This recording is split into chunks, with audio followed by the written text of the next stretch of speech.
culpa de ustedes.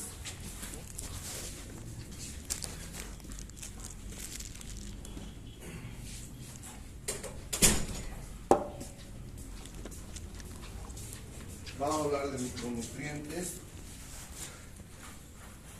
Y bueno, lo primero que tenemos que considerar es que los nutrimentos, es decir, los alimentos nutricionales en la dieta humana se clasifican en dos grandes grupos, ¿no? De acuerdo, primero a su importancia biológica. Como ven ahí tenemos nutrientes esenciales, que son carbohidratos, proteínas y grasas, que son los macronutrientes, y tenemos los micronutrientes, que son las vitaminas, los minerales y el agua. Entonces, todos estos, por su importancia biológica, no pueden faltar en la alimentación cotidiana del individuo, del ser humano, porque cada uno tiene una actividad fundamental, ¿no?, en determinados procesos biológicos. Y de acuerdo a la cantidad, los nutrientes se dividen en macronutrientes, que son los carbohidratos, proteínas, grasas, es decir, lípidos y agua, y los micronutrientes, que son de los que vamos a hablar ahora, que son los minerales y las vitaminas. Y como su nombre lo indica, tiene que ver obviamente con la cantidad del elemento que se necesita para la nutrición. Ahora bien, es importante tomar en cuenta que también hay algunas consideraciones respecto a los nutrientes que tienen que ver con su clasificación, ya sea química o energética, de acuerdo a lo que generan básicamente en el organismo humano. Y siempre es importante tomar en cuenta que los micronutrientes no generan energía, contrariamente a lo que se postula ocasionalmente, ¿no es cierto? Se dice que los suplementos vitamínicos, por ejemplo, dan energía al individuo. Eso es falso. En realidad tienen otras funciones, pero dentro de la clasificación en cuanto a la generación de energía, los nutrientes energéticos son los carbohidratos, es decir, los glúcidos, los lípidos y las proteínas. Y los no energéticos, pero no por eso menos importantes, son los minerales y las vitaminas. Entonces, los micronutrientes tienen múltiples funciones que las vamos a ver un poquito más desglosadas, pero básicamente tenemos que tomar en cuenta que no tienen una función específica, es decir, solamente una, sino muchas en cuanto a todos los procesos metabólicos que se involucran en el organismo. Entonces, el término proviene de que la cantidad que se necesita de estos nutrientes es muy pequeña, pero son elementos esenciales para procesos bioquímicos y metabólicos, y su deficiencia va a causar a veces enfermedades muy severas. Pero lo fundamental es que los micronutrientes se pueden obtener de la alimentación diaria si esta es balanceada y si esta es adecuada. Entonces, dentro de los micronutrientes hemos dicho que tenemos las vitaminas y los minerales, y las vitaminas son componentes orgánicos que tienen carbono, hidrógeno y oxígeno, nitrógeno y azufre en algunos casos. Es importante tomar en cuenta que estos son los elementos básicos de la vida, ¿no es cierto? Es decir, estamos hablando del carbono, el hidrógeno y el oxígeno como los elementos fundamentales constituyentes de todas las moléculas que tienen que ver con la vida misma. Siempre hay que aclarar que las vitaminas no aportan energía, pero se comportan como fuentes o como coadyuvantes para que otros nutrientes, como los macronutrientes, como los carbohidratos, las proteínas y las grasas, puedan efectuar sus funciones de manera mucho más eficiente. Entonces, se consideran en general en la alimentación, en la nutrición humana, como cofactores de reacciones enzimáticas. ¿Cómo se clasifican las vitaminas? Se clasifican en dos grupos. Tenemos las hidrosolubles, y las hidrosolubles son vitaminas que muy difícilmente se van a acumular en el organismo y se eliminan por su misma característica bioquímica rápidamente, como todas las vitaminas del complejo B y la vitamina C. Y las liposolubles por su misma característica, pueden acumularse en exceso en el organismo. Y por lo tanto, a veces los suplementos excesivos de estas vitaminas pueden ocasionar efectos deleterios en el organismo. Entonces tenemos que las liposolubles son las vitamina A, la D, la E y la K. Bien, dentro de este concepto tenemos inicialmente que la vitamina A, que estructuralmente son tres moléculas y un derivado, retinol, ácido retinoico, retinal y el beta-caroteno, son importantes para varios procesos fundamentales dentro de tanto como cofactores como vitaminas que propiamente actúan en estos procesos metabólicos y procesos funcionales. Actúan dentro del sistema óseo, tienen que ver con el desarrollo y la diferenciación celular, tienen parte importante en el sistema inmune como cofactores, también en el sistema reproductivo y permiten que haya una función adecuada de la retina, por ejemplo, y actúan como antioxidantes. Entonces la vitamina A tiene varias funciones en diversos tejidos, y sus fuentes principales, como ven ahí, son los lácteos enteros, las grasas lácteas, la yema de huevo, el hígado, las verduras y las frutas que tienen color amarillo. El beta-caroteno le imprime ese color amarillo a estos alimentos y por lo tanto su concentración en estos alimentos es la suficiente como para que el individuo no requiera, si tiene una alimentación adecuada, no requiere un suplemento de vitamina A. La vitamina A en exceso puede ocasionar desde cefalea, mialgias, artralgias, conjuntivitis seca y fatiga e insomnio. Es decir, el exceso de vitamina A también tiene un problema generado por en realidad el almacenamiento inadecuado de este elemento, y la deficiencia ocasiona lo que se llama ceguera nocturna o ceguera del atardecer, cuando el individuo tiene un déficit en la agudeza visual, cuando la luz es insuficiente. Si ustedes se fijan, el requerimiento diario es de 5.000 unidades o 1.5 miligramos al día en los adultos, y en las mujeres embarazadas y los lactantes sube un poco. Entonces los suplementos de vitamina A deben ser administrados con prudencia, principalmente en la edad pediátrica, y en las personas adultas habitualmente no se requiere suplir vitamina A, porque los alimentos que hemos visto son suficientes como para que podamos tener una adecuada proporción de este elemento sin necesidad de suplirlo. La vitamina D, como ustedes saben, la vitamina D en realidad es considerada una hormona, y la vitamina D tiene una actividad fundamental en el metabolismo del calcio, es decir, interviene de manera primordial en el metabolismo calcio-fósforo, y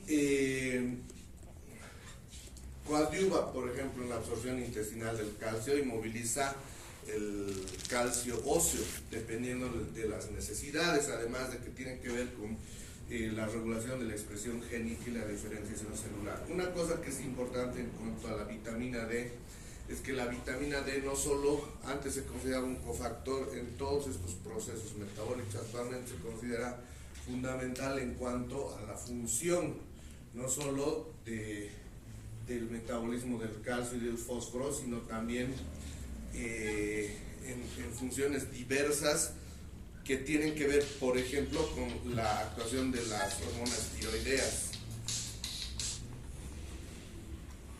Bien,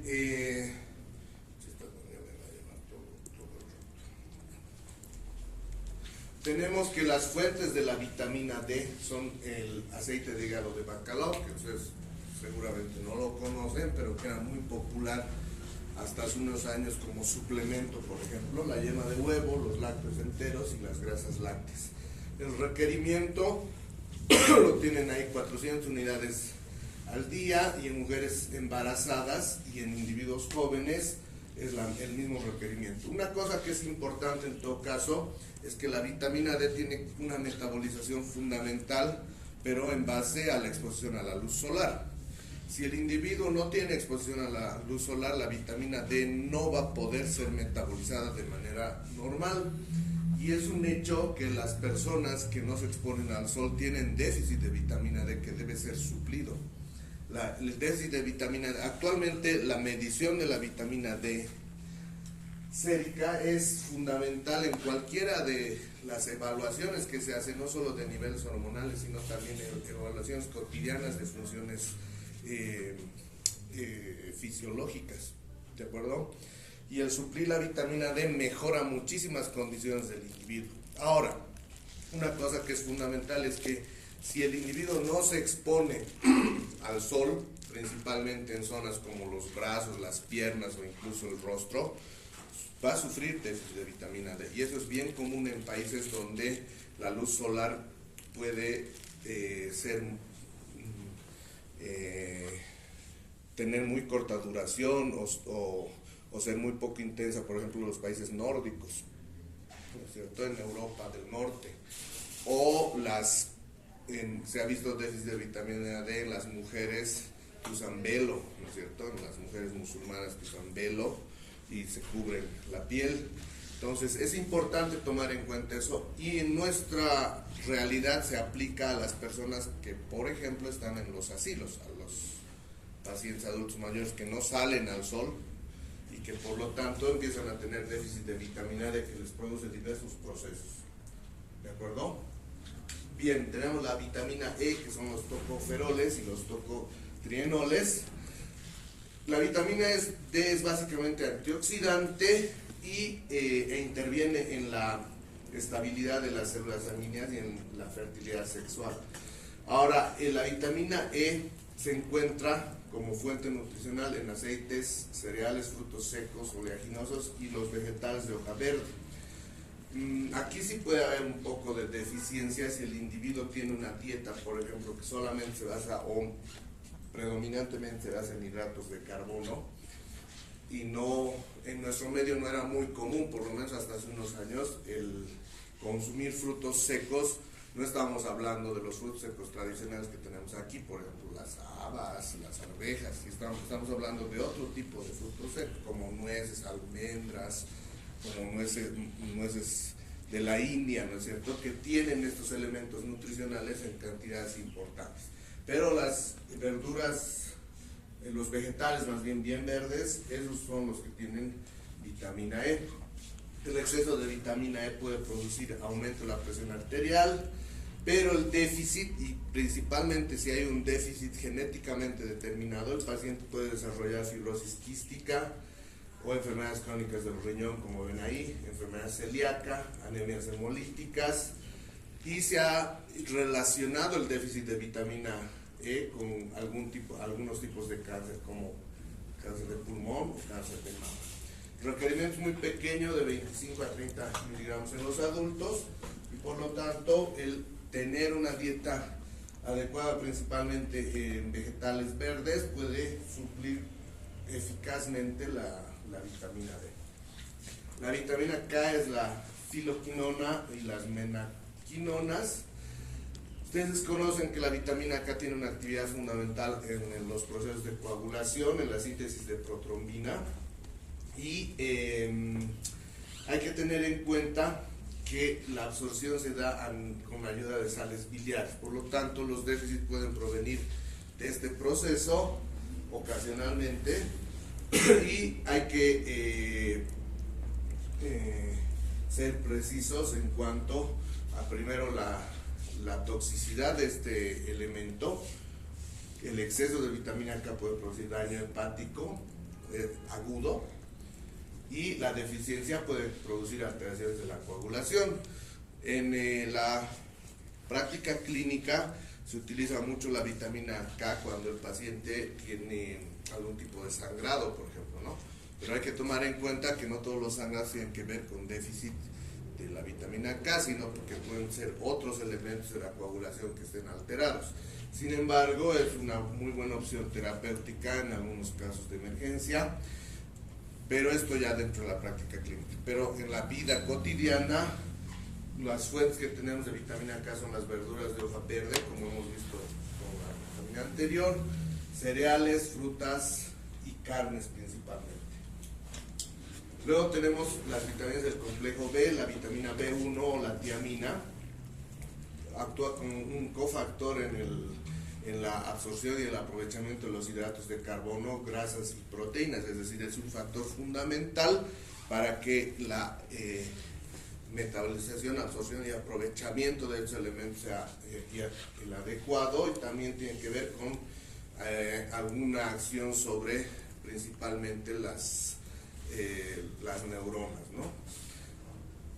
¿Dónde se obtiene la vitamina B1? En tejidos vegetales y animales habituales, es decir, lo que habitualmente consumimos, como hígado, riñón, corazón, carnes rojas, granos de cereales sin descascarar, es decir, los cereales que se consideran cereales integrales, no procesados, pan integral, leche y huevo.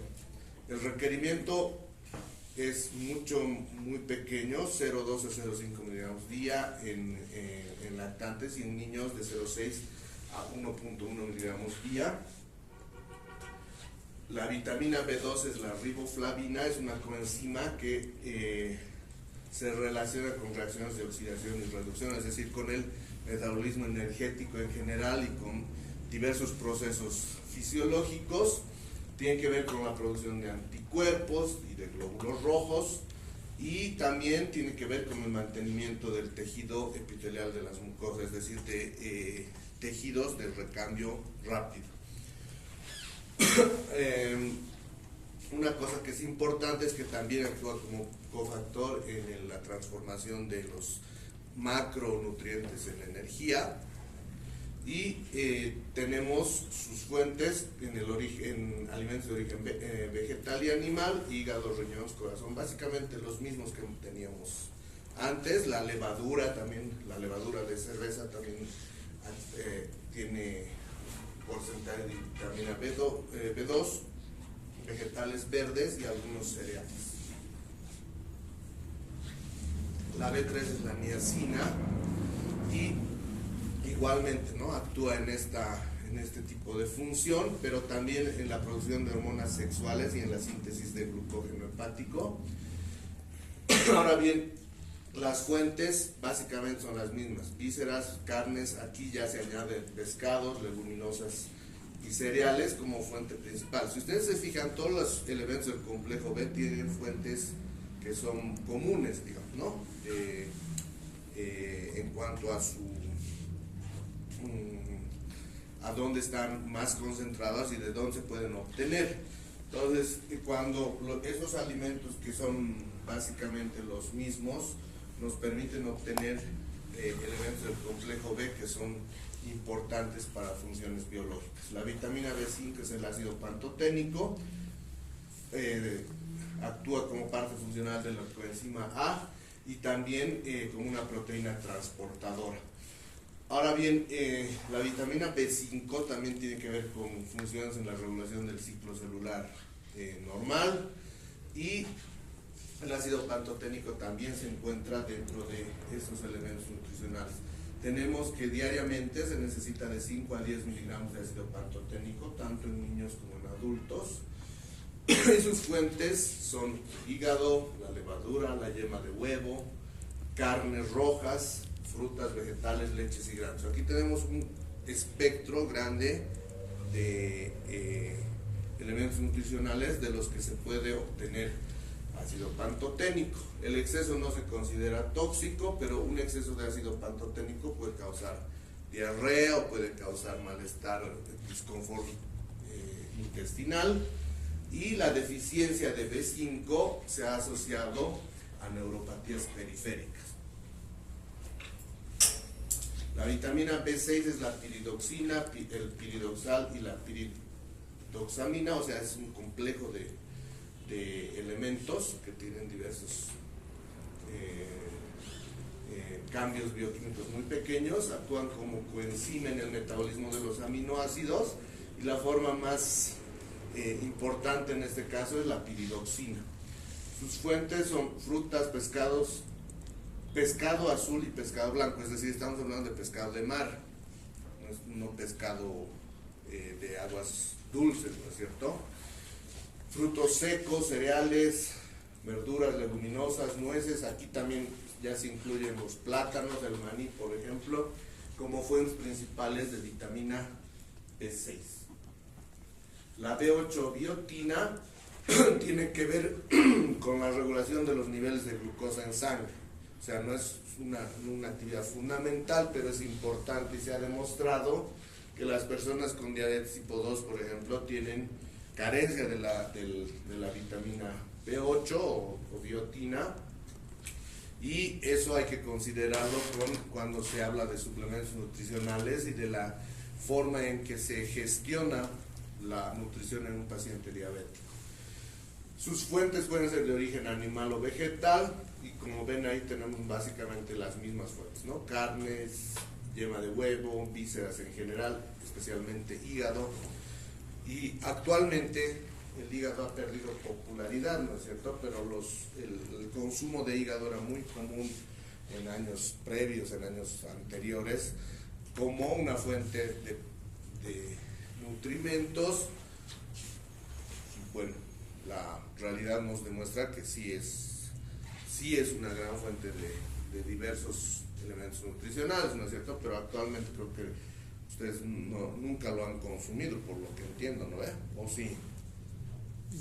¿Sí? No ve. Ya he hecho caras cara de hígado encebollado has hecho. Bien. La biotina también se encuentra en la leche, y de origen vegetal tenemos la levadura de cerveza.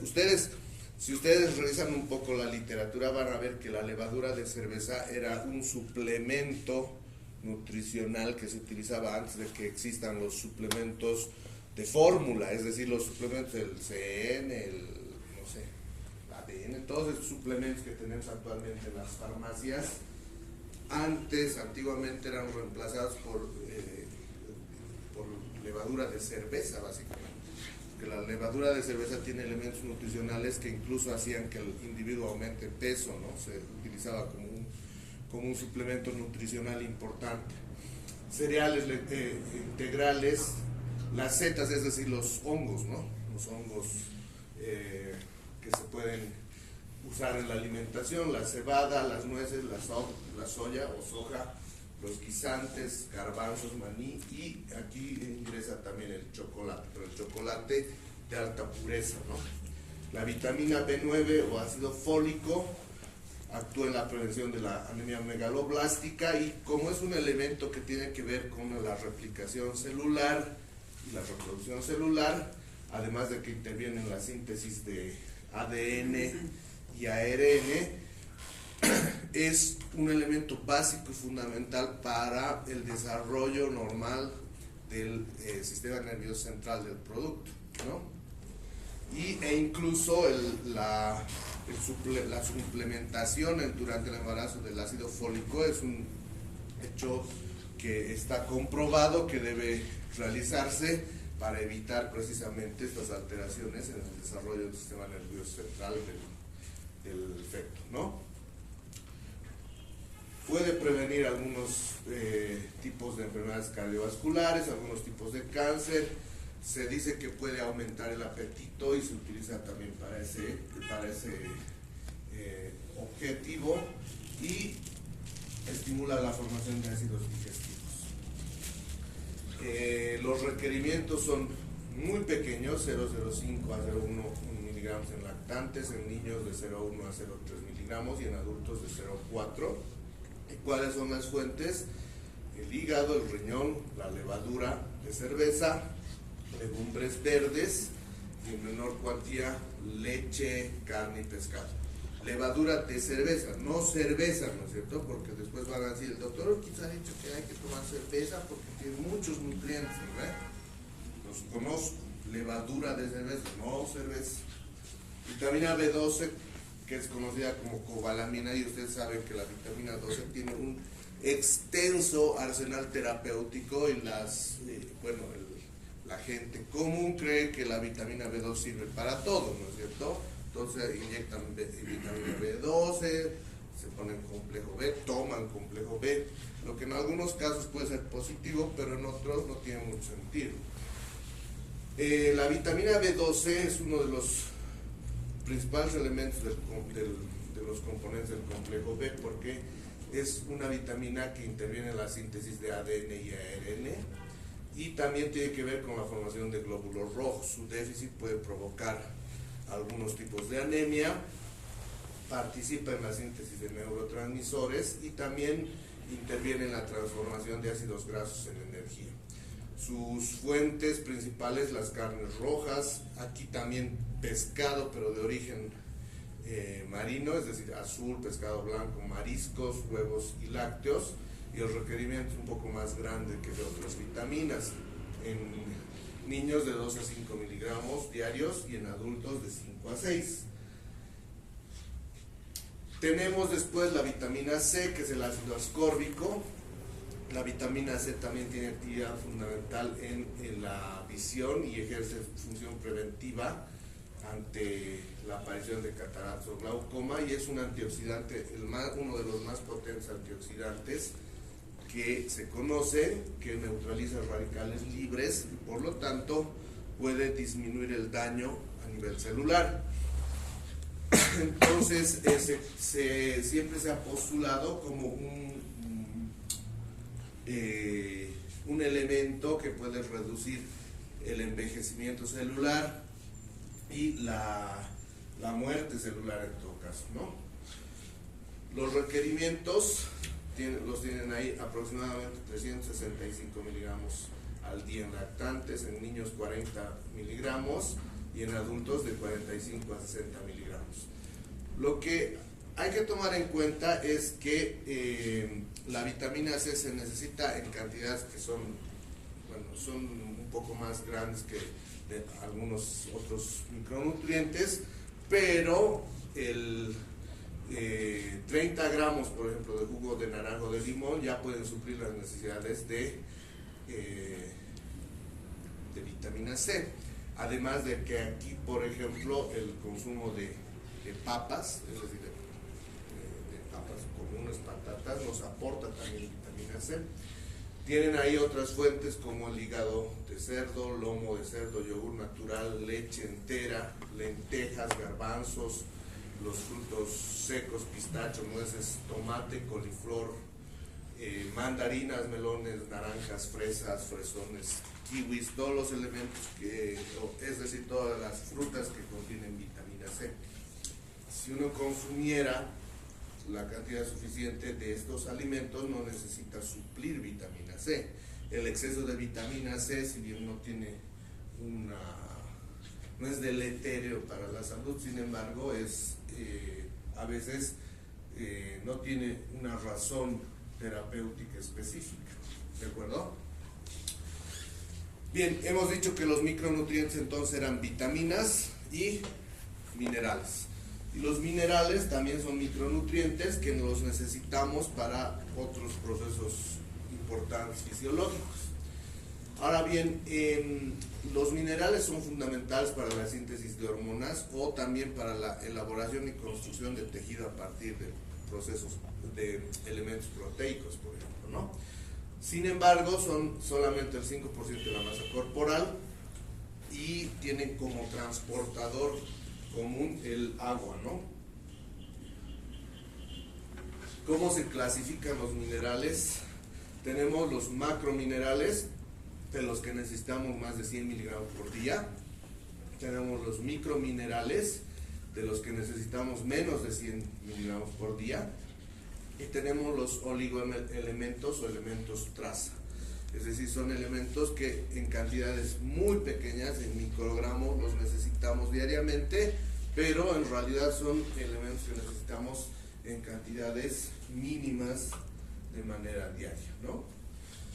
¿Cuál es mineral más abundante, ustedes lo saben por demás, el calcio.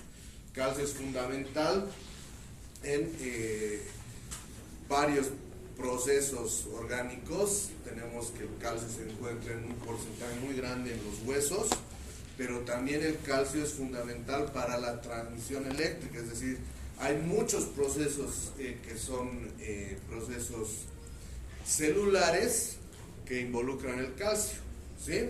Incluso alteraciones a nivel de la transmisión eléctrica en corazón, en músculo o en el sistema nervioso tienen que ver con el calcio. Entonces es importante que tomemos en cuenta eso.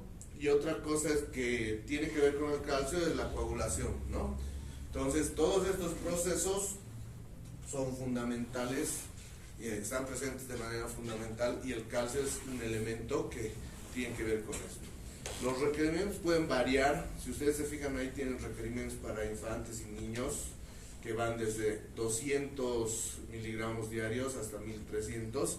Es un hecho que un adolescente necesita una cantidad de calcio bastante elevada para cumplir todas sus funciones metabólicas y fisiológicas normales. Y en los adultos, si bien se estabiliza esta necesidad de calcio, seguimos teniendo una necesidad de calcio que es un poco menor, pero que es importante también.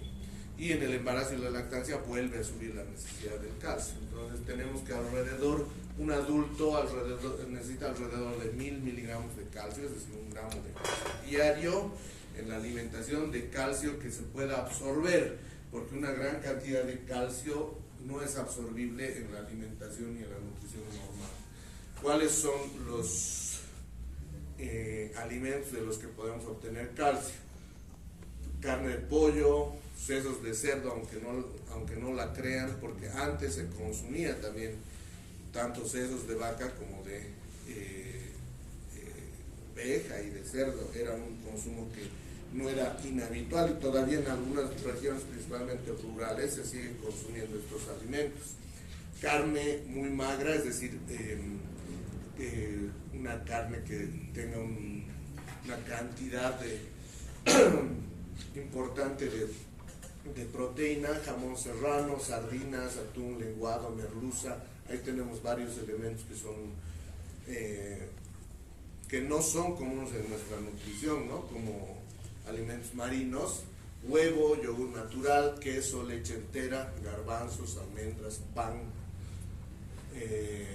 macarrones, mandarinas, naranja, fresa, fresón, puerros, escarolas, espinacas. Entonces tenemos, por ahí tenemos un alimento de origen animal y también tenemos vegetales, ¿no es cierto?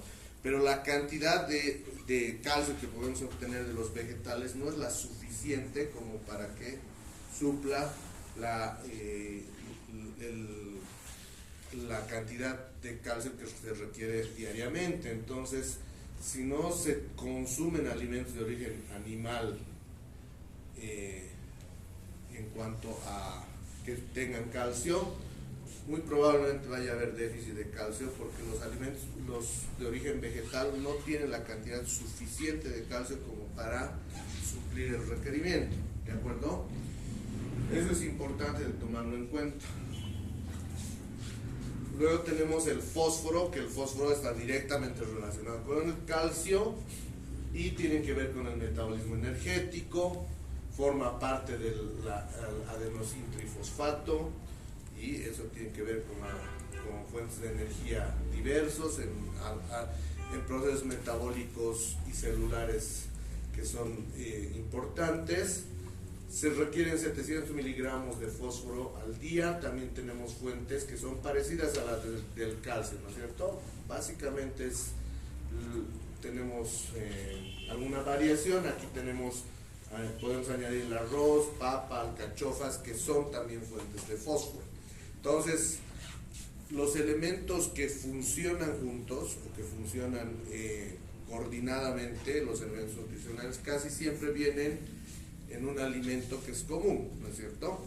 Eso es importante tomarlo en cuenta. Sin embargo, tenemos otras fuentes de fósforo que también son importantes, pero aquí hay que tener claro que los alimentos que tienen más fósforo son los alimentos de origen marino, ¿no?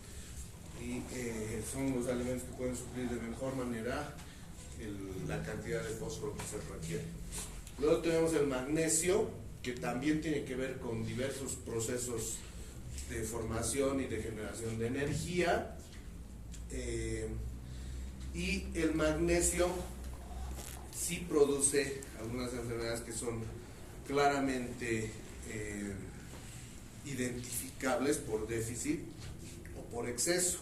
Por déficit podemos tener alteraciones gastrointestinales, disfunción tubular renal, tiene que ver con hiperparatiroidismo, hipertiroidismo, hiperaldosteronismo. El magnesio puede estar presente como deficitario en procesos como el alcoholismo crónico, la malnutrición calórico-proteica, la lactancia prolongada, pero los suplementos de magnesio en exceso producen hipermagnesemia, pueden producir parálisis de músculos esqueléticos o aparición de dolor muscular, por ejemplo, depresión respiratoria, coma y muerte. Aquí hay que tomar en cuenta que hay algunos medicamentos, algunos preparados farmacológicos que tienen magnesio, por ejemplo los antiácidos, ¿no es cierto? Los antiácidos, los medicamentos que se utilizan para, no sé, para el reflujo, para las úlceras, a veces tienen, y algunos otros elementos que se utilizaban como algunos laxantes, también tienen magnesio. Entonces hay que tomar en cuenta que a veces el exceso de estos medicamentos que son de venta libre puede producir alteraciones en las concentraciones de magnesio.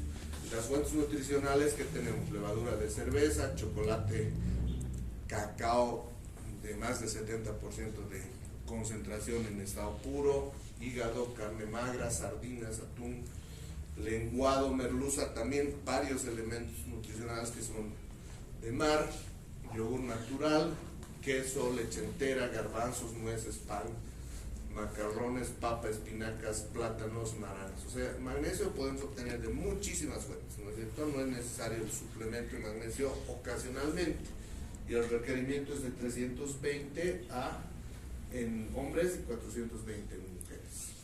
Luego tenemos el azufre, y el azufre se encuentra fundamentalmente en elementos o tejidos como la piel, la uña y el cabello, ¿no? Forma parte de la síntesis de queratina, y también tiene que ver con la secreción de bilis a nivel de la vesícula y del hígado. Las fuentes: huevos, leche y derivados, legumbres, cereales integrales, levadura de cerveza.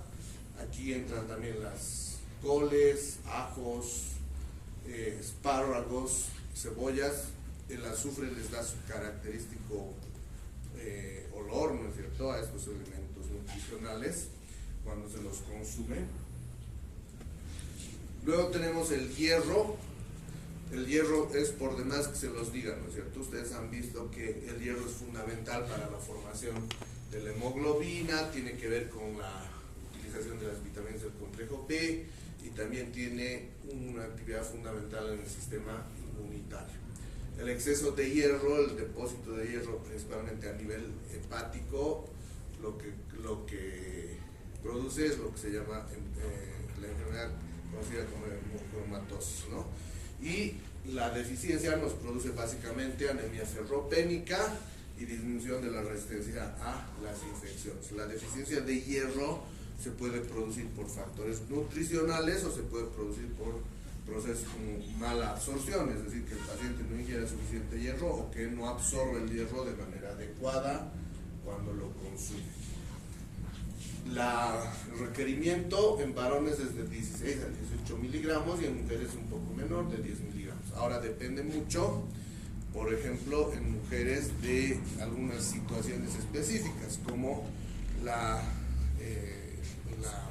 cantidad y la duración del ciclo menstrual, donde puede producirse un déficit no de hierro, sino una anemia producida por un sangrado prolongado, por ejemplo, ¿no? grado menstrual prolongado, que ahí se considera que hay también un déficit, una anemia ferropénica en realidad. Tenemos como fuentes principales hígado, carne y pescado, legumbres, frutos secos o oleaginosos y verduras de hoja bien verde, ¿no? Donde está el hierro. Tienen el zinc, que el zinc es básicamente antioxidante. Se ha considerado que el zinc es fundamental para el funcionamiento de los órganos reproductivos, principalmente masculinos, y la glándula prostática. También participa en la síntesis de colágeno y proteínas, y tiene una respuesta, o más bien tiene una función en cuanto a la respuesta metabólica al estrés. Sus fuentes son ostras, es decir, alimentos marinos, carnes. Aquí entran semillas de sésamo y calabaza principalmente. Por eso se dice, ¿no?, que el suplemento de semillas de sésamo es importante para la salud reproductiva, ¿no es cierto? O incluso se ha postulado que puede servir para la disfunción eréctil, ¿no?, las semillas de calabaza principalmente, y los panes integrales. Los requerimientos en varones son de 8 miligramos y en mujeres de 11, y si se suple en exceso el zinc podemos tener un tipo de hepatitis por depósito, y si esta suplementación es demasiado crónica puede llegar el paciente hasta cursar con cirrosis, vómitos, irritación gastrointestinal de manera aguda, y el déficit principalmente en niños puede producir retraso del crecimiento y desarrollo pondoestatural, alteraciones en la cicatrización de las heridas, podemos tener infecciones a repetición por déficit de zinc, y en los niños se suele suplir zinc para evitar las infecciones a repetición, pérdida de peso, depresión y falta de apetito. Tenemos el flúor, que forma parte estructural de los dientes y de los huesos, principalmente los dientes. El requerimiento es de 3 miligramos en varones y en mujeres de 4 miligramos al día, y las fuentes que tenemos aquí son pescados. Aquí entra el té, es decir, el té común, ¿no es cierto?, el té normal, espinacas, pan integral y soya como fuentes de flúor. El yodo ustedes lo conocen por demás. El yodo es un componente esencial en la formación de hormonas tiroideas, y el yodo en los países mediterráneos está en déficit siempre, porque la fuente principal de yodo, ¿de dónde proviene? De alimentos de origen marino, ¿no es cierto? Entonces hay una cantidad de yodo en verduras, carnes y huevos que no es la suficiente para el requerimiento habitual de yodo y para la producción normal de las hormonas tiroideas. Y lo que se ha hecho principalmente en países, y en nuestro país también, en los países que no tienen acceso a alimentos marinos de manera habitual, se ha yodado la sal y se ha yodado la harina. En nuestro medio no hay yodación de la harina, pero en muchos países de Europa y en Norteamérica se yoda la harina para la producción de panes, de diversos elementos, ¿no es cierto?, de repostería, para que tenga la cantidad suficiente de yodo que supla este déficit. Luego tenemos el manganeso, que se relaciona con una actividad enzimática importante que tiene que ver con síntesis de glucoproteínas y glucopolisacáridos.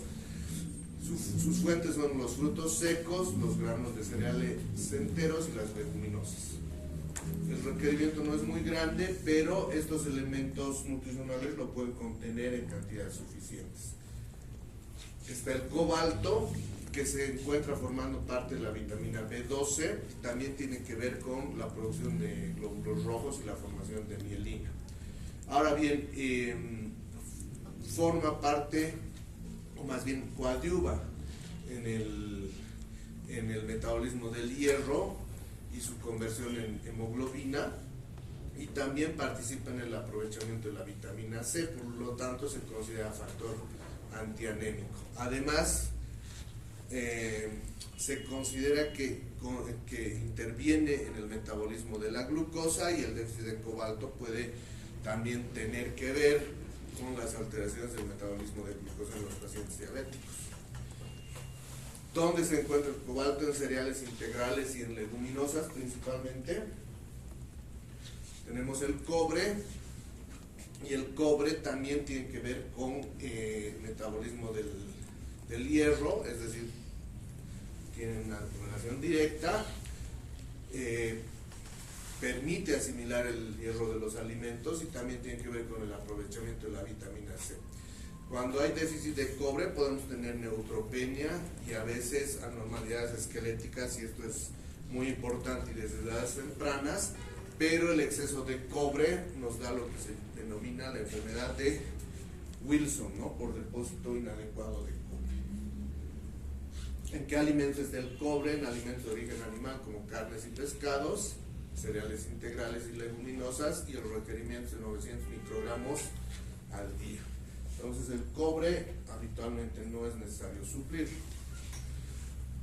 Tenemos el selenio, que tiene que ver con procesos de oxidación, es decir, es un antioxidante, como habíamos visto la vitamina C, tiene que ver con el funcionamiento del sistema inmune, y aquí también se ha visto la intervención del selenio en la formación, por ejemplo, del líquido seminal, y también en el funcionamiento adecuado de la glándula prostática. ¿Dónde se obtiene selenio? En nueces, mariscos, pero también leche, huevo, vegetales y cereales. El selenio tiene un requerimiento muy pequeño, 55 microgramos para ambos sexos. Tenemos el cromo, que el cromo se postula que es fundamental para que la recepción de la insulina a nivel del receptor celular sea adecuada. Interviene en la síntesis de ácidos nucleicos y sus fuentes se encuentran en hongos comestibles, levaduras, pimienta negra, frutas, verdura y carne. El cromo también es un microelemento, ¿no? El silicio lo tenemos como un coadyuvante del metabolismo calcio-fósforo. ¿Y dónde se encuentra el silicio? Se encuentra en el agua potable en cantidades adecuadas, en alimentos de origen vegetal en general, y en la cerveza, es decir, en la cerveza ya procesada, ¿no es cierto? El silicio está en cantidades adecuadas en la cerveza, y esto no significa que deban tomar cerveza para tener silicio, ¿no es cierto? En el agua potable y en alimentos de origen vegetal se encuentra en cantidades más que suficientes para suplir el requerimiento diario. Eso es, niños.